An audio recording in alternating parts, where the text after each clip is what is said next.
In this video, we're going to see crossed Claisen reactions through an example. So the question is asking us how we could perform this reaction in order to get the best possible yield of the product. So one of the first things that we can see with this reaction is that we actually have two carbonyls. So they're both different and they're both esters. So what we have to concern ourselves with is which one is going to end up making the enolate and which one is going to end up being attacked. And we can tell that based on our product. So let's go ahead and number some carbons here to try to trace what carbons are likely what in the product.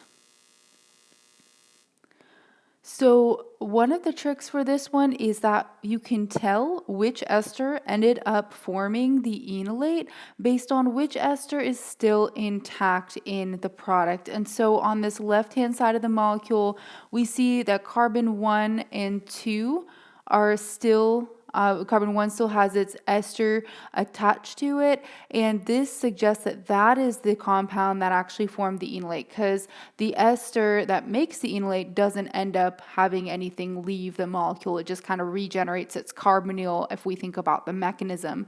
What that means for the other carbonyl species is that carbon 3 is going to end up losing its OCH3 group. That's consistent with it being attacked by the enolate. And then 4, 5, and 6 are going to still be attached in the same way. So we have these two different carbonyls. We want the carbonyl on the left, this ester, we want this one to form the enolate.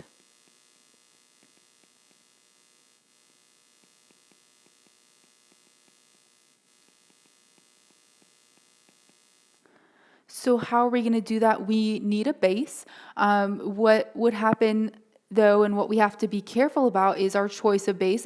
From the previous video, a couple of them we can rule out. We don't want to use NaOH because that's going to destroy these esters.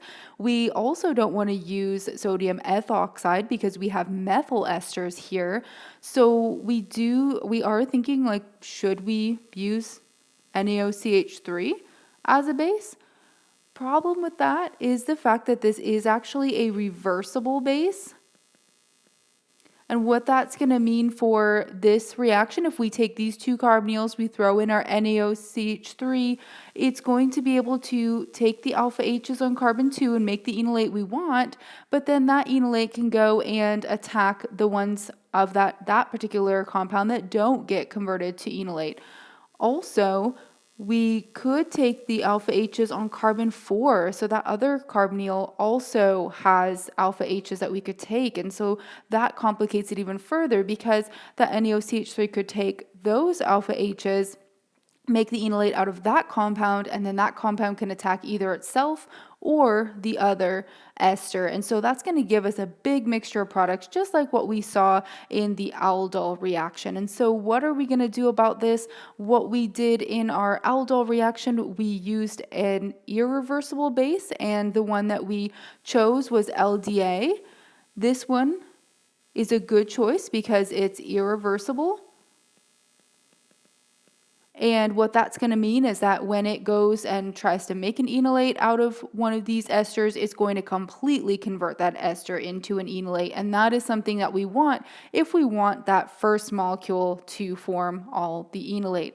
So what we also have to do, so we use an irreversible base, we need to control the order of addition.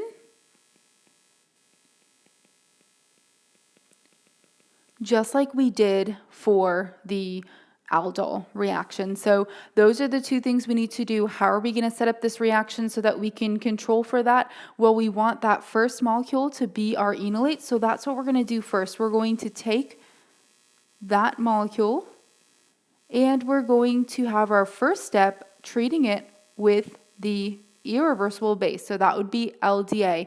Remember that structure of LDA? This was actually a pretty big base. So this one, those two big isopropyl groups, they end up helping that base to only act as a base and not have that attack at the carbonyl that we were seeing with something like NaOH, for example. So although it doesn't match the ester exactly, it is large enough that we're not going to have any attack directly on the carbonyl.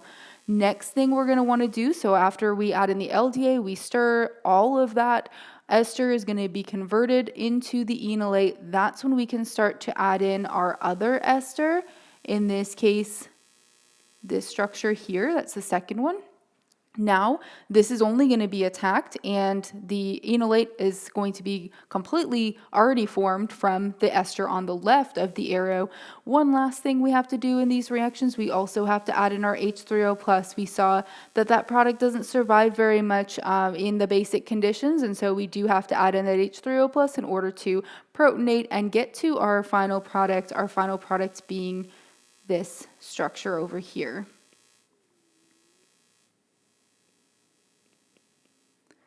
So again, we had to concern ourselves with which carbonyl or which ester was going to end up being the enolate, because we did have two different esters here. So we did have to think about which one was going to be the enolate component, which one did we want to be attacked as that carbonyl component, and then we had to think about what was the best way we could do that and what was the best base that we could use in order to do that.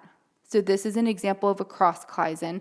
The other example, we could have one ester that didn't have any alpha H's. That would also be a way to control how many products you get, but that wasn't an option for us in this case because both of our esters we needed to react together had alpha H's, and so this way will work for controlling the product yield.